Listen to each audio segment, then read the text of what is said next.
विजया एकादशी के दिन है वो फागुन मास की कृष्ण पक्ष की एकादशी को रखा जाता है। इस दिन भगवान विष्णु की पूजा की जाती है, तो इसलिए आप पीले रंग का कोई भी है इस तरह से वस्त्र लेकर उस पर आपको भगवान विष्णु की पूजा करनी है। आपके पास कृष्ण जी की फोटो है तो आप उसको ले सकते हैं, अगर आप लड्डू गोपाल की पूजा करते हैं तो उसको भी ले सकते हैं।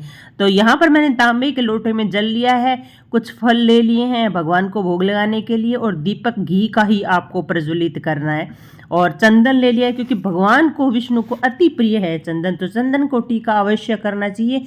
मैं आपको सिंपल पूजा बता रही हूँ, ये सुबह शाम आपको पूजा दोनों टाइम करनी है, लेकिन कथा आपको सिर्फ सुबह ही एक टाइम ही सुननी है, और आप इस तरह से इसकी पूजा कर सकते हैं।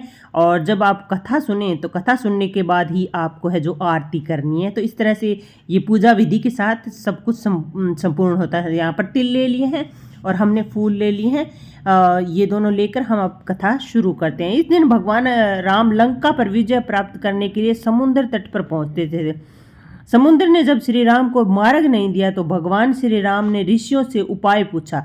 ऋषियों ने बताया कि हम प्रत्येक शुभ कार्य को शुरू करने से पहले व्रत आदि का अनुष्ठान करते हैं। आप भी फागुन एक कृष्ण एकादशी का विधि पूर्वक व्रत कीजिए। मिट्टी के एक बर्तन को सतनाज पर स्थापित करो, उसके बाद पीपल, आप, आम, बड़ और गुल्लर के पत्ते रखो। एक बर्तन में जौ भरकर कलश स्थापित करो। जौ के बर्तन में श्री लक्ष्मी नारायण जी की प्रतिमा स्थापित करो। विधि पूर्वक पूजन करो। रात्रि में जागरण के बाद प्रातःकाल जल सहित कलश को सागिर के निमित्त अर्पित कर दो। इस व्रत को प्रभाव से समुद्र आपको रास्ता दे देगा और रावण पर आपकी विजय प्राप्त होगी। तभी से इस व्रत को है वो करने का प्रचलन प्रारंभ हुआ और तभी से लोग इस व्रत को कर रहे हैं। ये भगवान विष्णु का व्रत है।